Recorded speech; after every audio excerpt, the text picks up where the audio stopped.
माने छोट छोट राशि कौन करछंती ना आखि मिटी मिटी करछंती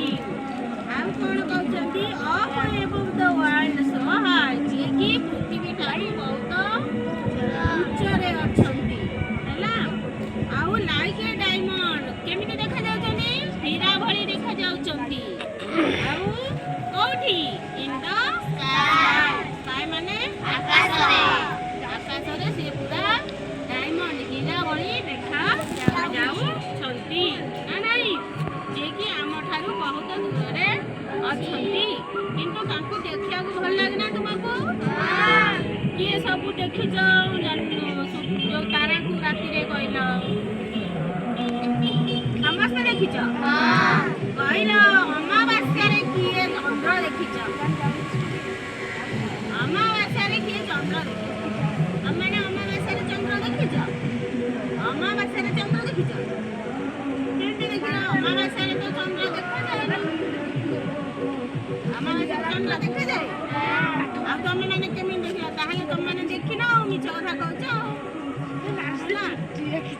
पूर्णिमा दिन पूर्ण चंद देखा जाए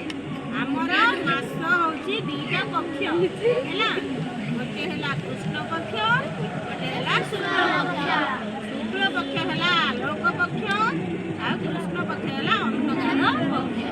आ अंधकार पक्ष केबे सरे ना अमावास्या रे सरे से दिन पूरा अंधकार हो जाए आ कौनसी चंद्र देखा जाउकी आ तापरे कोन आरंभ हुए ना पूर्णिमा पक्ष आरंभ हुए माने आलोक पक्ष बा शुक्ल पक्ष आरंभ हुए जो थिले कि चांद तार धीरे धीरे धीरे धीरे बढ़ी जाए जेमति तुम छोट श्रेणी रे शिशु थिला छोट बड़ी बड़ी आज तुम हेलानी अब शिशु बाटिका आ कि कोन पढिलानी तेणु से बड़ी जे चंद्र मध्य संख्या बड़ी बड़ी बड़ी बड़ी पूर्णिमा दिन पूरा पूर्ण चांद होई पूर्ण पूरा गोल हो जाए से ताकू कहा जाए ना बुझी पारल माने कहलो मासक केते पक्ष दुई पक्ष कोन कोन